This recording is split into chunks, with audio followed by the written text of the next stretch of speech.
मोची अपनी बहन के संग धवलपुर गांव में रहता था। वो लोगों के जूते चप्पल सिलकर 2 वक्त की दाल रोटी जुटा पाता था।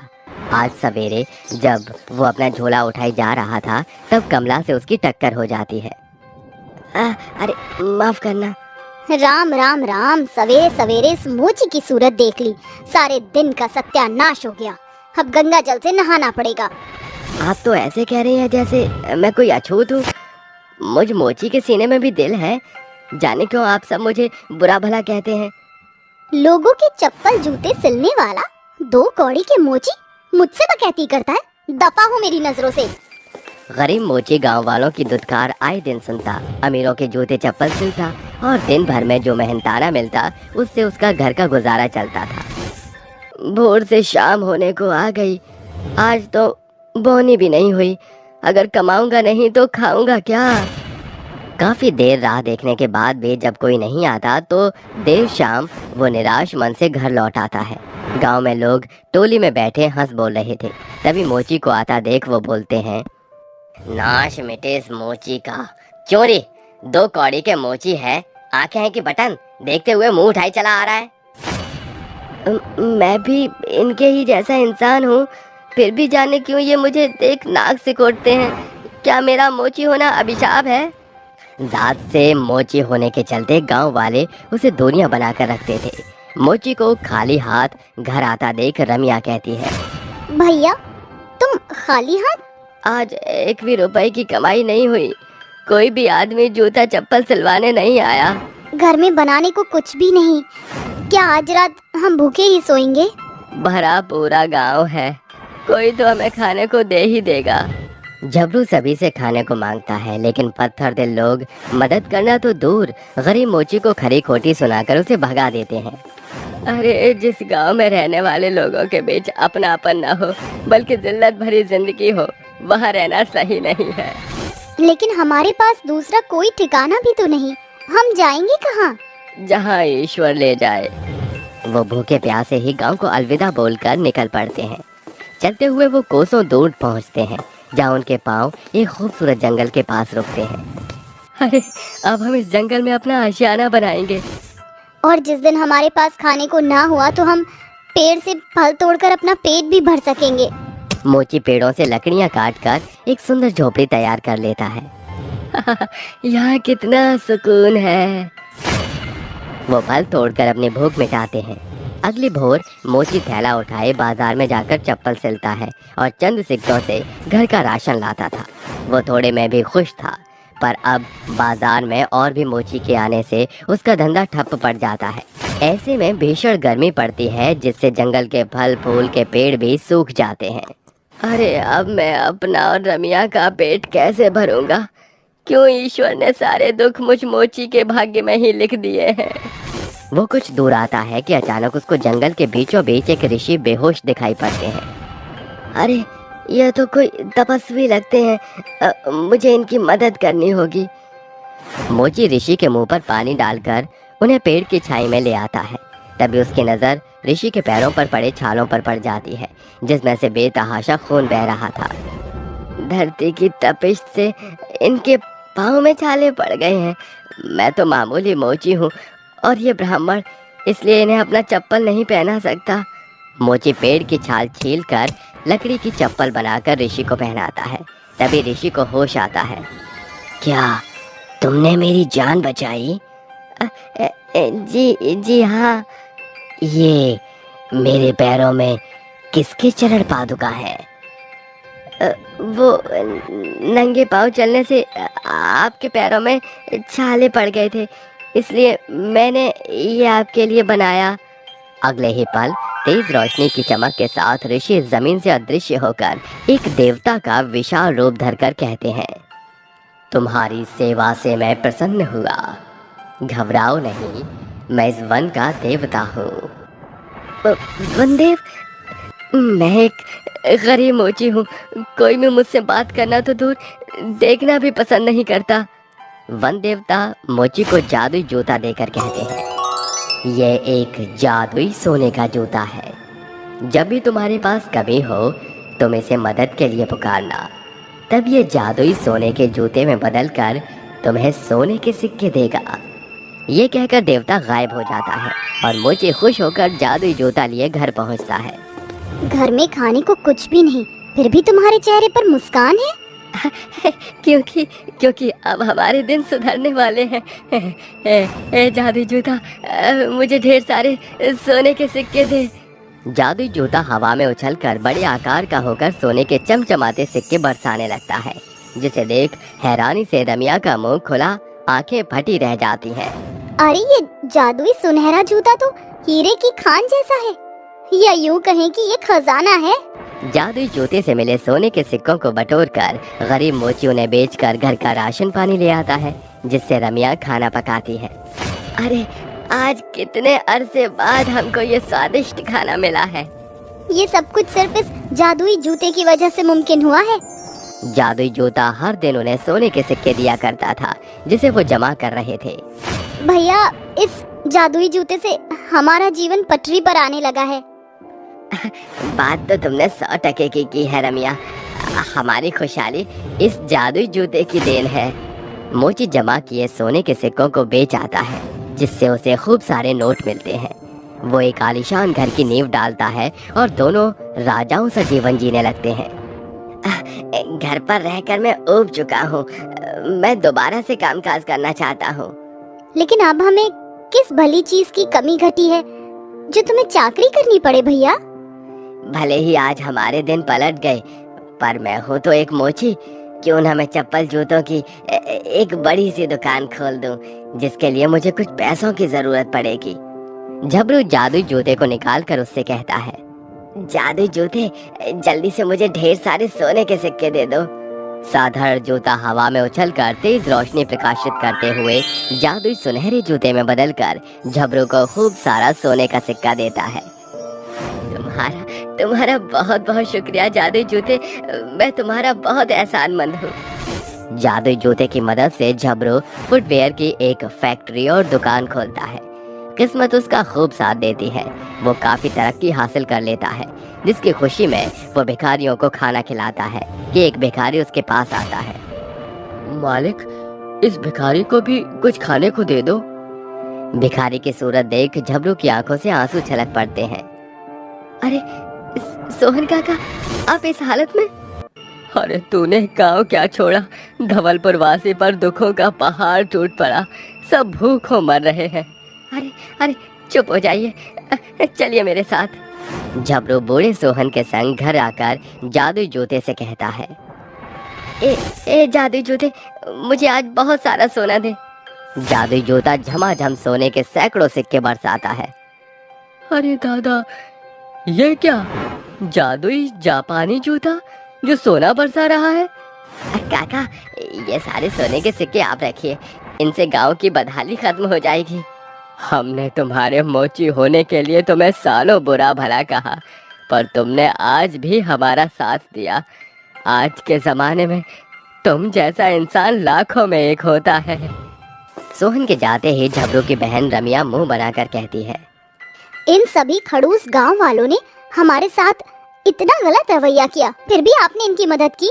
अरे रमिया, ये धन हमारे साथ नहीं जाएगा, हमारे अच्छे कर्म ही संग जाएंगे। इसलिए जब तक जीवन है दूसरों की मदद करना हमारा कर्तव्य है। रईस हो जाने के बाद भी गरीब मोची झबरू के अंदर रत्ती भर का भी घमंड नहीं आता और वो जादुई जूते से लोगों की मदद किया करता था। गरीब बुढ़िया और लॉटरी।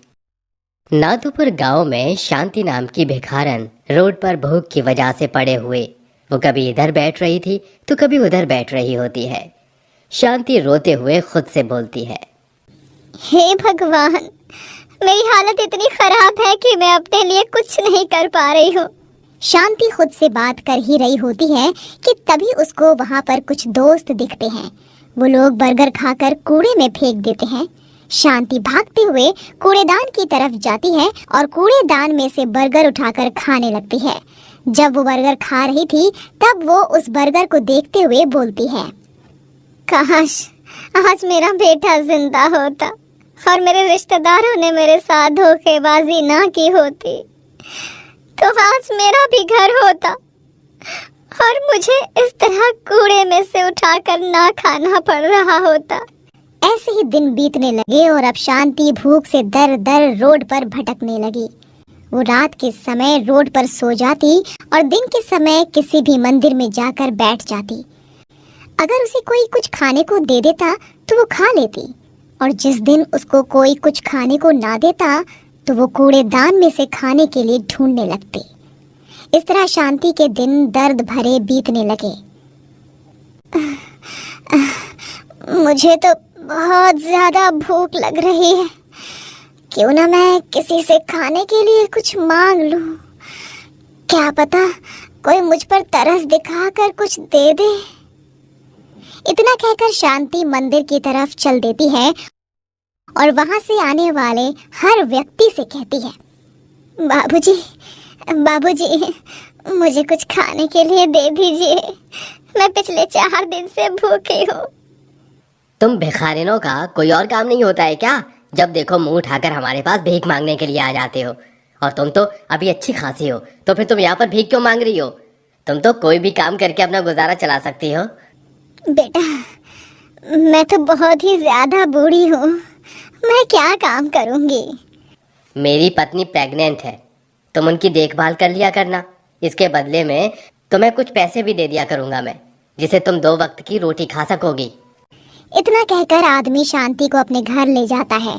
जब वो घर पर जाता है तब उसके घर पर उस आदमी की पत्नी मीनाक्षी बोलती है, अरे देव, ये बूढ़ी अम्मा कौन है? ये मुझे रोड पर भीख मांगते हुए दिखी। मैंने सोचा इसके पास 2 वक्त की रोटी खाने को भी पैसे नहीं है। तुम यहाँ प्रेग्नेंट हो, तुमसे कोई भी काम नहीं होता है, कम से कम ये औरत तुम्हारा ध्यान तो रखेगी। इसके बदले हम इसको इतने पैसे दे देंगे कि ये अपने 2 वक्त की रोटी खा सके। बेटा, तेरा नाम देव है क्या? हाँ माँ जी, मेरा नाम देव है, और आज से आप मेरी बीवी का अच्छे से ख्याल रखोगी। अगर उसे कोई भी प्रॉब्लम हुई तो फिर देख लेना आप। इतना कहकर देव वहाँ से चले जाता है और अब शांति मीनाक्षी की देखभाल करने लगती है। वो घर का सारा काम करती है और साथ ही साथ वो मीनाक्षी का भी ख्याल रखने लगी। ऐसे ही दिन बीतने लगे। एक दिन शांति की तबीयत खराब हो जाती है, लेकिन शांति ना तो देव से बोलती है और ना ही मीनाक्षी को कुछ बोलती है। शाम को जब देव अपने ऑफिस से घर आता है तो वो अपनी पत्नी को बोलता है, हाँ मीनाक्षी, चलो आज मैं तुम्हें बाहर डिनर पर ले चलता हूँ। अच्छा ठीक है, लेकिन मैं शांताबाई को घर का ख्याल रखने के लिए बोल देती हूँ। इतना कहकर मीनाक्षी शांति को आवाज लगाने लगती है, अरे शांति अम्मा, मैं देव के साथ बाहर डिनर के लिए जा रही हूँ, आप मेरे घर का ख्याल रख लेना, मुझे रात को आते आते देर हो सकती है। ठीक है बेटा। देव और मीनाक्षी वहाँ से चले जाते हैं। उन दोनों के जाने के बाद शांति घर में सो जाती है और जब रात के 12 बजते हैं तब मीनाक्षी के घर में कुछ चोर आते हैं और उसके घर को लूट कर चले जाते हैं। रात के 2 बज चुके थे। मीनाक्षी और देव घर पर आते हैं तो ये देख कर कि उनके घर में चोरी हो गई है, देव चिल्लाते हुए शांति को बुलाता है। शांति, शांति, तूने मेरे घर में चोरी करवा दी। शांति दौड़ते हुए देव के सामने आती है और देव से बोलती है, बेटा, मेरी तो तबीयत खराब हो रखी थी, इसीलिए मैं सो गई थी, मुझे कुछ पता नहीं चला ये कैसे क्या हो गया। अरे तो तेरे को घर में छोड़ा किस लिए था? इसलिए कि तू आराम फरमाए। निकल जा मेरे घर से। पर देव, वो तो बूढ़ी औरत है, उनसे गलती हो गई, उन्हें माफ कर दो। तुम चुप रहो, तुमने इस बुढ़िया को सिर पे चढ़ा रखा है। अरे मैं तो सोच रहा था कि इसको 2 वक्त की रोटी के पैसे दे दूंगा, लेकिन ये तो सांप निकली। मेरे ही घर का दूध पीकर मुझे ही डसने चली थी। बेटा, मेरी तबीयत खराब थी, इस वजह से मुझसे गलती हो गई, लेकिन तुम मुझे ऐसा मत बोलो। भले ही तुम मुझे मेरे पैसे मत दो, लेकिन मुझ पर ऐसे गंदे इल्जाम मत लगाओ बेटा। तुम यहाँ से खुद निकलोगी या मैं तुम्हें धक्के मार कर निकालूं? और रही तुम्हारे पैसों की बात, तो ये अपने पैसे ले और निकल जाओ यहाँ मेरे घर से। बेचारी शांति कुछ पैसों को लेकर वहां से रोते हुए चली गई। शांति उन पैसों को देखते हुए खुद से बोलती है, मेरे पास इतने से ही पैसे हैं, मैं इन पैसों का कोई अच्छा उपयोग कर लेती हूँ। मैं किसी जंगल में जाकर एक छोटा सा घर बनाकर उसमें बर्तन ले आती हूँ, जिसके बाद मैं उसमें खाना बनाकर खा लूंगी। ज्यादा दिन नहीं तो कुछ दिन मेरा गुजारा हो ही जाएगा। ठीक है। ये सोचकर शांति जंगल की तरफ निकल जाती है और जंगल से कुछ लकड़ियां काटकर वो अपने लिए एक झोपड़ी बना लेती है। अगली सुबह शांति अपने घर के लिए कुछ बर्तन जैसे पतीला, प्लेट, चाय का बर्तन, ग्लास लेकर आती है। साथ ही साथ अपने लिए थोड़े खाने के लिए राशन भी ले आती है, जिसके बाद अब केवल उसके पास 10 रुपए ही बचे थे। हे भगवान, अब तो मेरे पास सिर्फ 10 रुपए बचे हैं। मैं इन 10 रुपए का क्या खरीदूं? शांति सोचते हुए खुद से बोलती है कि तभी उसे एक दुकान की तरफ से आवाज आती है। लॉटरी ले लो, अगर तुम्हारी लॉटरी लग गई तो तुम हो जाओगे माला माल। केवल ₹10 में, मात्र 10 रुपए में लॉटरी लगाओ और अपनी किस्मत चमकाओ। क्यों ना मैं इस 10 रुपए की लॉटरी ही ले लूं? इतना सोचकर शांति उस दुकानदार के पास जाती है और वो लॉटरी ले लेती है। दुकानदार बोलता है, अरे अम्मा जी, आपकी लॉटरी का नंबर है 47753। अगले दिन लॉटरी का अनाउंसमेंट होगा, आप अपनी लॉटरी का नंबर लेकर आ जाना। अगर आपका भाग्य चमक गया तो आप करोड़पति हो जाओगी अम्मा। शांति उसके हाथ से लॉटरी लेकर अपने घर की तरफ चले जाती है और अगली सुबह वो दुकानदार के पास जाती है। अम्मा जी 5 मिनट का वेट और करो, इसके बाद लॉटरी का अनाउंसमेंट होने ही वाला है। थोड़ी देर बाद अनाउंसमेंट होती है। आज के लकी विनर के लॉटरी का लकी नंबर है 477553। ये नंबर किसका है? जिसका भी ये नंबर है, कृपया करके आगे आए और अपना 1 करोड़ का इनाम ले जाए। ये सुनकर शांति के चेहरे पर मुस्कुराहट आती है और वो अपना लकी नंबर लेकर आगे की तरफ जाती है। दुकानदार उसको पैसे देते हुए बोलता है, आपकी तो किस्मत चमक गई अम्मा जी, आज से आप अपने बारे में ही सोचना। दुकानदार की ये बात सुनकर शांति उसके हाथ से पैसे लेती है और घर पर चली जाती है और खुद से बोलती है, मेरे पास इतने पैसे हो गए हैं कि मैं इन पैसों को कहाँ रखूं, ये मुझे समझ नहीं आ रहा है। ऐसा करती हूँ कि मैं इन पैसों को कहीं रख देती हूँ। इतना सोचकर शांति कभी अपने बर्तनों में तो दूसरी तरफ बोरे में पैसा भरना शुरू कर देती है। उसके बाद भी शांति के पास अब इतने सारे पैसे हो गए थे कि उसको अपने पैसों को रखने के लिए सोचना पड़ रहा था। ये देखकर उसकी आंखों में आंसू भी आ जाते हैं और अपनी आंखों में आंसू लिए वो बोलती है, भगवान ने मुझ पर दया की तो इतनी ज्यादा कर दी कि मेरी आंखों से आंसू रुक नहीं रहे। मैं इन पैसों से अब अच्छा सा घर खरीद लूंगी। इतना सोचकर शांति ने एक बहुत ही बड़ा और अच्छा सा घर खरीद लिया। इसके बाद वो अपने पास बैंक बैलेंस रखने लग गई। अब वो इतनी अमीर हो चुकी थी कि उसका एक बहुत ही बड़ा घर बन चुका था। सिवाय शांति के उस घर में कोई नहीं था। मैं इतने पैसों का क्या करूंगी? ऐसा करती हूँ कि मैं एक बच्चा गोद ले लेती हूँ, क्योंकि मेरे मरने के बाद कम से कम इस घर को संभाल तो लेगा। इतना सोचकर शांति अनाथ आश्रम जाती है और वहां से एक बच्चे को गोद लेकर आती है और उसका अच्छे से ख्याल रखने लगती है। अब शांति उस छोटे से बच्चे के साथ खुशी से वहीं रहने लगती है। गांव की चुड़ैल मोची। एक गांव में एक बसंती नाम की औरत रहती थी, जो अपने परिवार को पालने के लिए मोची का काम किया करती थी। वो अच्छा खासा कमा लिया करती थी, लेकिन गांव का कोई भी व्यक्ति उससे बात नहीं करता था। गांव के लोगों का ये सोचना था कि वो उनके पैर के जूते पॉलिश करती है, इसलिए वो उनके साथ बात करने लायक नहीं है, जिसकी वजह से गांव वालों ने उसे गांव से थोड़ी सी दूरी पर एक झोपड़ी में रहने की जगह दे रखी थी। एक रोज बसंती अपना सामान उठाकर जूते चप्पल जोड़ने के लिए गांव में पहुंच जाती है। टूटी फूटी चप्पल जुड़वाएं, पुराने जूतों पर भी पॉलिश करवाएं और उन्हें नए जैसा चमकवाएं। जो भी छोटे मोटे काम हो बसंती से करवाएं। तभी एक औरत बसंती को आवाज लगाती है। ए बसंती, यहाँ पर आ। देख, ये मेरे पति की चप्पल है, जरा टूट गई है, इन्हें जोड़ दे। अभी जोड़ती हूँ मेम साहब। बसंती तुरंत उसकी चप्पल जोड़ देती है, जिसके बाद वो उस औरत से कहती है, ये लीजिए मेम साहब, 20 रुपया हो गया इन दोनों को जोड़ने का। क्या कहा, 20 रुपए?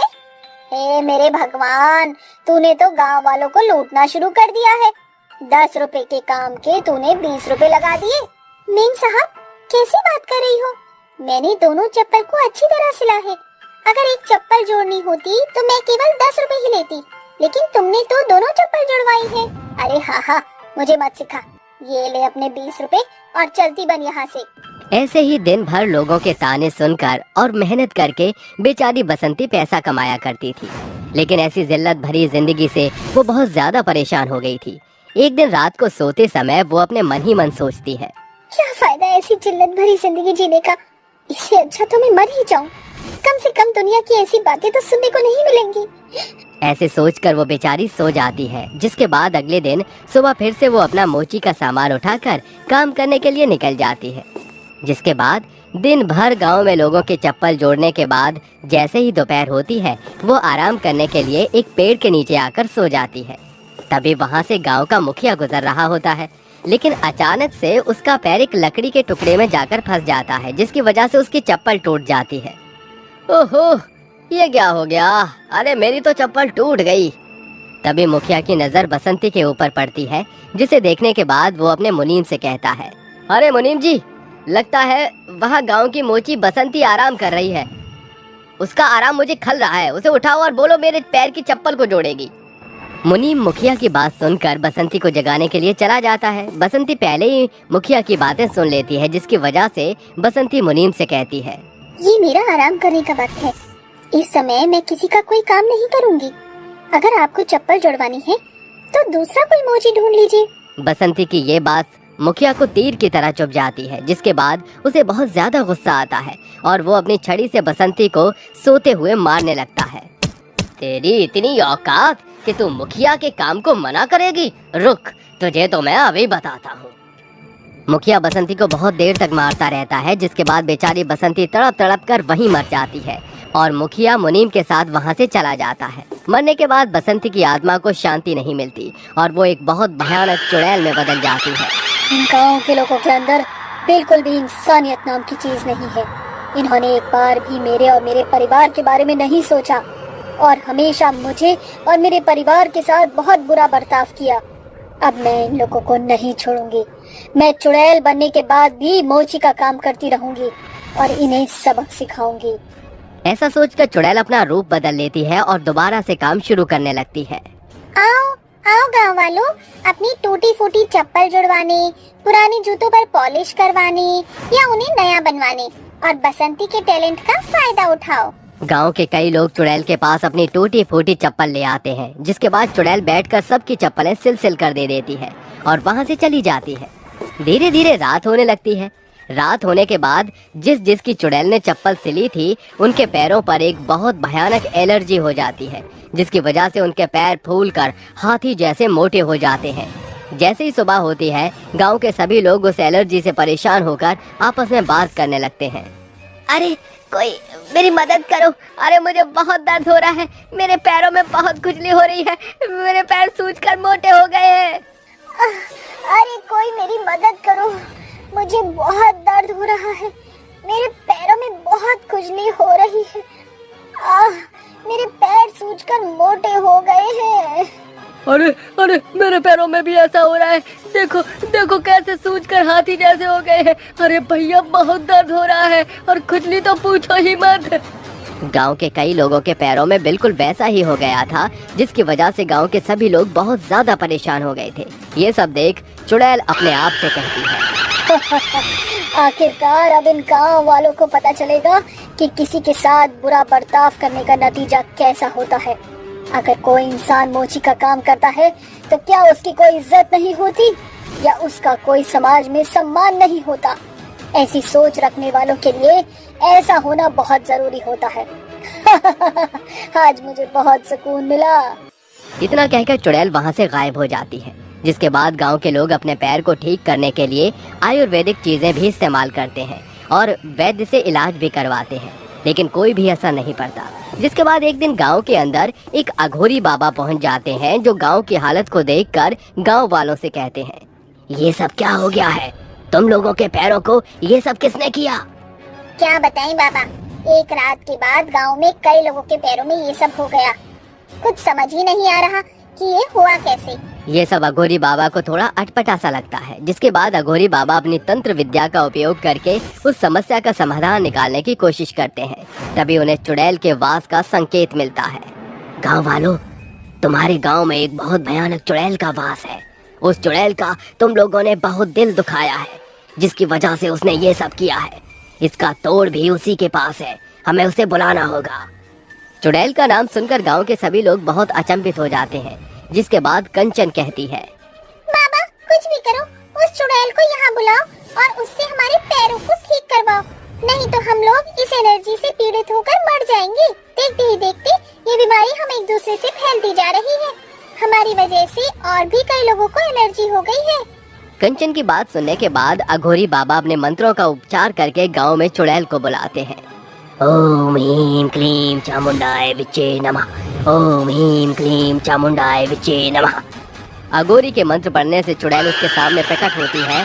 जिसके बाद चुड़ैल अघोरी से कहती है, अघोरी, तू यहाँ क्या करने आया है? चला जा यहाँ से, ये मेरा गांव है। इस गांव के लोगों को बचाने की कोशिश मत करियो, वरना तेरा भी बहुत बुरा हाल कर दूंगी मैं। देख चुड़ैल, जो तू इन गांव वालों के साथ कर रही है वो ठीक नहीं है। आखिर तू ऐसा क्यों कर रही है? इन गांव वालों के अंदर बिल्कुल भी इंसानियत नहीं है, जिसकी सजा तो इन्हें मिलनी ही चाहिए। इतना कहकर चुड़ैल अघोरी बाबा को अपने साथ हुई पूरी घटना के बारे में बताती है, जिसे सुनकर अघोरी को भी बहुत शर्मिंदगी महसूस होती है। जिसके बाद अघोरी बाबा गांव वालों से कहता है, देखो गांव वालों, कोई काम छोटा या बड़ा नहीं होता। हर इंसान का काम उसके लिए महत्वपूर्ण होता है, इसलिए किसी को उसके काम से उसकी तुलना नहीं करनी चाहिए। अघोरी की बात सुनने के बाद गांव के सभी लोगों को अपने ऊपर शर्मिंदगी महसूस होती है। जिसके बाद सभी लोग मिलकर चुड़ैल से माफी मांगते हैं। तभी गांव का मुखिया कहता है, मैं तुम्हारे आगे हाथ जोड़ता हूँ, जो मुझसे हुआ वो बहुत बड़ी गलती थी। आज मुझे एक बहुत अच्छा सबक मिला है, मैं जिंदगी में कभी किसी का अपमान नहीं करूँगा। देखो, जो तुम्हारे साथ हुआ उसे भूल जाओ और ये सब ठीक करके यहाँ से चली जाओ, इसी में सबकी भलाई है। गांव के हर एक आदमी को उनकी गलती का पछतावा है, अब तुम भी उन्हें माफ कर दो। अघोरी बाबा की बात सुनकर चुड़ैल अपनी शक्तियों से सबको ठीक कर देती है और वहाँ से हमेशा हमेशा के लिए चली जाती है। जादुई सोने की गाय की दुनिया। पति के आकस्मिक मौत के बाद बच्चों की जिम्मेदारी सुनीता के कंधों पर आ चुकी थी।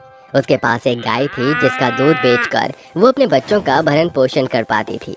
पर अचानक उसकी गाय बहुत ही ज्यादा बीमार हो गई और दूध देना भी बंद कर दिया, जिसे देखकर सुनीता रोते हुए कहती है, हे ऊपर वाले, और कितने दुख दर्द देगा। भरी जवानी में तूने मेरे पति को मुझसे छीन लिया। अब ये गाय मेरा आखिरी सहारा है, इसने भी दूध देना बंद कर दिया। गाय की बिगड़ी सेहत में सुधार लाने के लिए सुनीता बचे हुए आखिरी पैसे पशु चिकित्सक के यहाँ झोंक दिया। जिसके बाद उसके घर में घनघोर गरीबी का प्रकोप छा गया और खाने के भी लाले पड़ गए। सुनीता के बच्चे भूख से तड़प कर कहते हैं, माँ, बहुत जोरों से भूख लगी है, कुछ खाने को दो ना। भूख से पेट में भी दर्द हो रहा है। बच्चों को भूख से छटपटाते देखकर सुनीता की आंखों में आंसू का सैलाब उमड़ आता है और वो कहती है, तुम दोनों इंतजार करो, मैं अभी तुम्हारे खाने के लिए कुछ लेकर आती हूँ। उनकी भूख मिटाने के लिए सुनीता काम की तलाश में दर दर भटकने लगती है और निराश होकर एक सुनसान सड़क किनारे से चलते हुए कहती है, अब मैं अपने भूखे बच्चों को कैसे खाना खिलाऊंगी। सुनीता ये कह रही थी कि सड़क के अंदर पड़ने वाले घने जंगल से जोर जोर से चीखने की आवाज आ रही सुनकर वो कहती है, ये तो किसी गाय की गुहार लगती है। लगता है जंगल में कोई गाय गड्ढे में गिर गई है। सुनीता दौड़कर जंगल में जाती है, जहाँ उसकी नजर एक सोने की चमचमाती गाय पर पड़ती है, जो जाले में बुरी तरह से जकड़ी होती है। सुनीता कहती है, हे नंदलाला, ये तो कोई जादुई गौ माता लगती है। किस कसाई ने इसको इतनी बेरहमी से जाले में टांग दिया है? मेरी मदद करो। मैं एक जादुई सोने की गाय हूँ। एक कसाई ने मेरे लिए ये जाल बिछा कर रखा था ताकि मैं इसमें फंस जाऊं। वो अपने साथियों को लेने गया हुआ है। इससे पहले कि मैं इस दुनिया में रह जाऊं, मुझे इस जाल से बाहर निकालो। सुनीता पास पड़े एक नुकीले पत्थर से जाल को काटकर गाय को बाहर निकालने में सफल हो जाती है और जादुई गाय कहती है, मेरा नाम गोमती है। मैं एक जादुई सुनहरी गाय हूँ। उस कसाई ने मेरी शक्तियों का दुरुपयोग करने के लिए मुझे इस जाल में जकड़ा था। तुमने मेरी सहायता की, अब मैं तुम्हारी सहायता करूंगी। चलो मेरे साथ। जादुई गाय उसे एक दरवाजे के अंदर लेकर घुस जाती है जहाँ चारों तरफ सोने की खूब सारी गाय थी, जिसमें से कोई सोने की घास चर रही होती है तो कोई सोने का गोबर दे रही होती है तो कोई सोने का दूध। ये देखकर वो कहती है, अरे ये तो जादुई सोने की गाय की दुनिया लग रही है जहाँ चारों तरफ सोना ही सोना है। राधा, धन्नो, जरा यहाँ तो आना। गोमती, कहाँ रह गई थी तुम? ये स्त्री कौन है जिसे तुम हमारी दुनिया में ले आई हो? मेरा जीवन इसकी देन है। पृथ्वी लोक पर कुछ कसाई शिकारियों ने मुझे जाल में कैद कर लिया था। इसी ने वक्त रहते मेरी जान बचा ली। शुक्रिया, तुमने हमारी सखी की जान बचा ली। ये जादुई सोने की गाय इंसानों की भी भाषा बोल सकते हैं। कहो, हम तुम्हारी क्या सहायता कर सकते हैं? मेरे घर की आर्थिक अवस्था बहुत ही खराब है। घर में एक भी अन्न का दाना नहीं है। मेरे छोटे बच्चे भूख से बिलख रहे हैं। जादुई सुनहरी गाय राधा सोने की बाल्टी प्रकट करती है तो वहीं धन्नो गाय सोने की टोकरी प्रकट करते हुए कहती है, जैसे ही ये सोने की बाल्टी तुम मेरे थन के नीचे लगाओगे, उसमें से सोने की दूध की धारा निकलेगी। ये सोने की टोकरी तुम मेरे पीछे लगा दो। मैं तुम्हें सोने का गोबर देती हूँ। मैं तुम्हें सोने के सिक्के देती हूँ। तीनों जादुई गाय उसे सोने का दूध, गोबर और सिक्के देकर जरूरत से कहीं ज्यादा धन देती हैं और गोमती गाय कहती है, इससे न सिर्फ तुम्हारे बच्चों की भूख मिटेगी, बल्कि तुम्हारे घर की गरीबी भी दूर हो जाएगी। अगर भविष्य में तुम्हें फिर से हमारी आवश्यकता पड़े तो इस जादुई सोने की गाय की दुनिया के द्वार तुम्हारे लिए हमेशा खुले रहेंगे। गायों से मिले सोने को इकट्ठा करके सुनीता उनकी दुनिया से बाहर निकलकर शाम के अंधेरे में अपने घर आती है जहां उसके बच्चे सो चुके थे और वो एक सोने के सिक्के को सुनार के यहाँ बेचकर मिले हुए पैसों से खाना खरीदकर घर आकर कहती है, राजू, गुड़िया, उठो, देखो मैं खाना ले आई हूँ। माँ, तुम आ गई? माँ, अपने हाथों से खिला दो। अच्छा, ठीक है। खाना खाने के बाद उसके बच्चे कहते हैं, बस माँ, पेट भर गया। माँ, अब जोरों की नींद आ रही है। फिर सुनीता बच्चों को गोद में सुलाकर थपकियां लगाती हुई खुद से कहती है, ये उन जादुई सोने की गाय के सोने की बदौलत है जो आज मेरे बच्चे भोजन से तृप्त होकर चैन की नींद सो रहे हैं। कल मैं बचे हुए सारे सोने को बेचकर अपनी गरीबी दूर कर पाऊंगी और अपनी गाय का इलाज भी कराऊंगी एक बड़े पशु चिकित्सक से। अगले दिन सुनीता अपने बच्चों के जागने से पहले सोने के गोबर, सिक्के और दूध को सुनार के यहाँ बेच आती है, जिसकी उसे बहुत भारी कीमत मिलती है। उससे वो एक आलीशान घर खरीदकर अपनी गाय और बच्चों को लेकर वहाँ रहने लगती है। एक दिन उसके बच्चे उससे पूछते हैं, माँ, हम तो इतने गरीब थे, फिर इतना बड़ा घर आपको कहाँ से मिला? हाँ माँ, बताओ ना, क्या आपको ये सब जादुई जिन ने दिया? मुझे तो लगता है ये सब कुछ किसी परी लोग की परी ने दिया है। हमको भी वहाँ घुमाने ले चलो ना माँ। उनके जिद करने पर सुनीता उनकी खुशी को पूरा करने के लिए जंगल के अंतिम छोर से जादुई दरवाजे के अंदर प्रवेश करती है और गाय के जादुई सोने की दुनिया को देखकर उसके बच्चे कहते हैं, अरे ये कैसी मायावी नगरी है जहाँ सोने की अनेकों चमचमाती गाय है। राजू, मुझे तो ये सोने की गाय की जादुई दुनिया लग रही है। ये तो जिन्न के जादू से भी बड़ा है। तभी वहाँ की सभी गायों की नजर जैसी उन पर पड़ती है, सभी झुंड बनाकर उनके पास आकर कहती है, अरे सुनीता, तुम आ गई? ये तो हमारी तरह ही बोल सकती है। माँ, ये गाय बोल सकती हैं, तो हमारी लाली इनकी तरह अपनी बातें बोलकर क्यों नहीं समझाती? वो सिर्फ गुहार क्यों लगाती है? क्योंकि बच्चों, वो एक साधारण गाय है और हम जादुई सोने की गाय हैं। आओ, हम तुम्हें अपनी दुनिया का हर एक कोना दिखाते हैं। जादुई सुनहरी गाय उनको अपने ऊपर सवार करके पूरा गौलोक दिखाती है और कहती है, कैसी लगे तुम नन्हे शहजादों को हमारी दुनिया? आपकी दुनिया तो स्वर्ग जितनी सुंदर है। आपकी इस जादुई दुनिया में घूमकर मजा आ गया। चलो बच्चों, अब हमें इस दुनिया को अलविदा कहना होगा। फिर सुनीता अपने बच्चों को लेकर वहाँ से आने लगती है। तब सोने की जादुई गाय कहती है, रुको सुनीता, हम तुम्हें कुछ देना चाहते हैं। जादुई गाय फिर से उसे सोने का गोबर, सोने के सिक्के, सोने का दूध देकर अपनी दुनिया से विदा करती हुई बोलती है, इनका सदुपयोग करके तुम अपने बच्चों को उज्जवल भविष्य देना, क्योंकि इसके बाद तुम इस गोलोक दुनिया के द्वार में दोबारा प्रवेश नहीं कर पाओगे। उनसे मिले धन को लेकर सुनीता बच्चों के साथ अपना जीवन खुशहाल तरीके से बिताने लगती है और अब उसकी बीमार गाय भी मरियल से एकदम सही होकर पहले की तरह दूध देने लगती है। प्रेग्नेंट बहू बस ड्राइवर। चंदा एक सर्वगुणी लड़की थी जो कि एक गरीब परिवार से थी। उसकी माँ बीमार रहती थी और पिता बस ड्राइवर थे।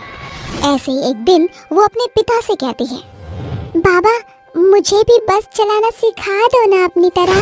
पर बेटा, तू क्या करेगी? प्लीज बाबा, सिखा दो ना।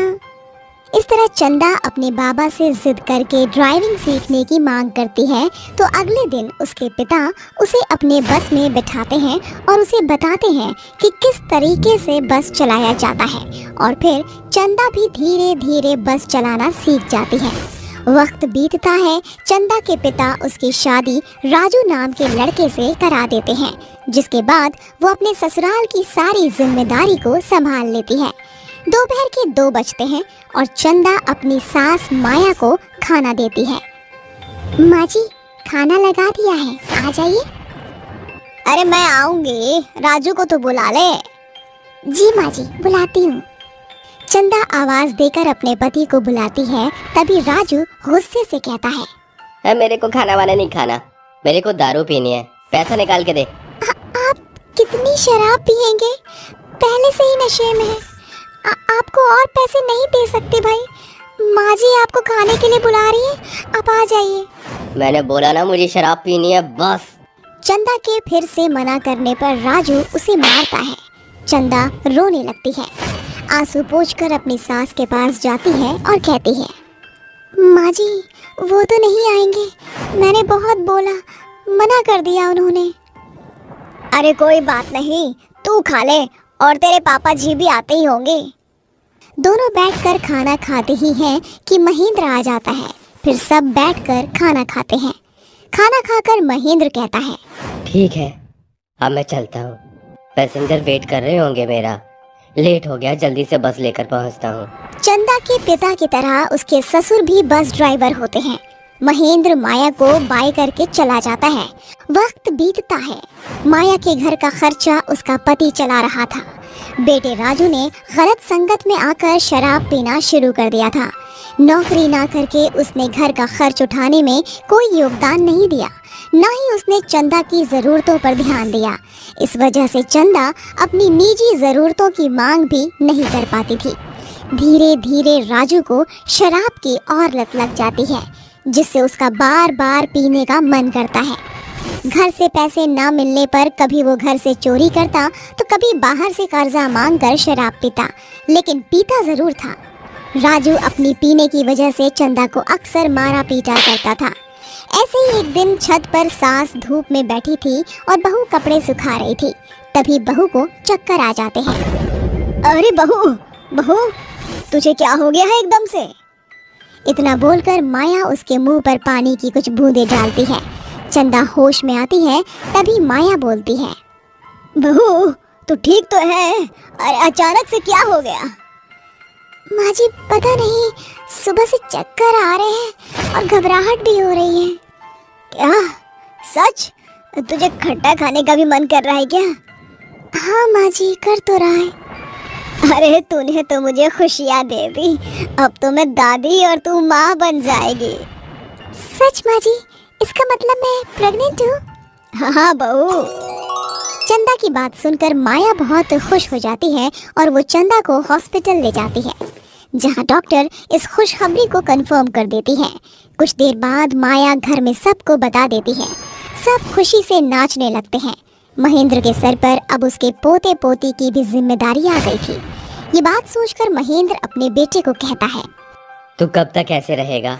अब तो तेरी औलाद भी आने वाली है, कम से कम उसके लिए तो 2 पैसे कमा ले। कब तक शराब पीता रहेगा? जिम्मेदार बाप बन। कभी आप खुद जिम्मेदार बाप बने? मेरे को किसी से कोई मतलब नहीं है, मुझे बस अपनी महबूबा शराब से मतलब है, जिसके लिए मैं जीता हूँ। ये सुनकर महेंद्र को बहुत गुस्सा आता है। एक जोर का थप्पड़ राजू को लगाता है और कहता है, बदतमीज नालायक, तेरे लिए मैंने क्या कुछ नहीं किया और तू मुझे अच्छे बाप की शिक्षा दे रहा है। और तो खो रहा है कि एक कपूत को पैदा कर दिया। महेंद्र को अपनी बेटी की बात का बहुत गहरा सदमा लगता है। ये बात उसके दिल पर इतनी प्रभाव करती है कि उसकी हार्ट अटैक से उसी क्षण मृत्यु हो जाती है। बेचारी माया पति की मृत्यु से गुमसुम सी हो जाती है। तभी चंदा उसके पास आती है और कहती है, माँ जी थोड़ा सा खाना खा लीजिए। बहू, मेरा मन नहीं है बहू। माँ जी, आप नहीं खाओगे तो मैं भी नहीं खाऊंगी, फिर आपका पोता या पोती भूखे रहेंगे ना, और पापा जी को भी तो अच्छा नहीं लगेगा। तो कहती है तो खा लेती हूँ। ये बोलकर माया खाना खा लेती है और अपनी बहू को भी अपने हाथ से खिला देती है। 3 हफ्ते बीत जाते हैं। घर के सारे पैसे खत्म हो जाते हैं। घर का खर्चा चलाने के लिए कुछ नहीं होता। तभी चंदा कहती है, माँ जी, घर में रखे बचे कुचे पैसे भी खत्म हो गए और राशन भी आज का ही है। अब हम पर कल के खाने के लिए कुछ भी नहीं है और राजू जी तो किसी चीज़ में मदद करेंगे नहीं। तो मैंने सोचा है कि माँ जी, पापा जी की बस चलाकर हम अपना पेट पाल सकते हैं। अरे नहीं बहू, बच्चे को कुछ हुआ तो? माँ जी, बच्चे की भी ज़रूरतें पूरी करनी है ना, तो हाँ कर दीजिए माँ जी। चंदा की बात सुनकर माया उसे बस चलाने की इजाज़त दे देती है और खुद कंडक्टर बनती है। अगले दिन से दोनों बस डिपो पर पहुंच जाते हैं, जहां माया बोलती है, रामपुर रामपुर जल्दी से आ जाओ, ये बस रामपुर के लिए निकलने वाली है। रामपुर रामपुर। माया के इतना बोलते ही सवारी बस में चढ़ जाती है और चंदा बस चलाना शुरू कर देती है। चंदा आराम से बस चलाती है और माया सबको टिकट देकर पैसे इकट्ठे करती है। शाम को दोनों घर आती हैं तो पहले दिन उनकी कमाई बहुत अच्छी होती है और माया कहती है, अरे चंदा बहू देख, आज कितने सारे पैसे इकट्ठे हो गए। हाँ माँ जी, लेकिन हमें ये पैसे उनसे छुपा कर रखने होंगे। हाँ बहू, सही कह रही हो। इस तरह चंदा और माया बस चला चला कर अपने भविष्य के लिए पूंजी जोड़ने लगते हैं। ऐसे ही एक दिन बस चलाकर आते वक्त राजू देख लेता है और बोलता है, ला पैसे दे मुझे, शराब खत्म हो गई मेरी। नहीं, मैं आपको नहीं दूंगी। कभी कभार राजू उनके पैसे छीनने आया करता था, लेकिन चंदा उसे नहीं देती थी। वक्त बीतता है, चंदा को बस चलाते हुए 6 महीने बीत जाते हैं। वहीं दूसरी ओर राजू शराब का बहुत कर्जा कर लेता है, तो गांव वाले उसे बहुत मारते हैं और उनसे अपना पैसा मांगते हुए कहते हैं, अगर आज तूने सारा पैसा नहीं लौटाया तो तू फिर इसी तरह पिटेगा, समझा? आखिरी बार समझा रहे हैं, शाम को फिर आऊंगा। ये कहकर गांव के आदमी चले जाते हैं।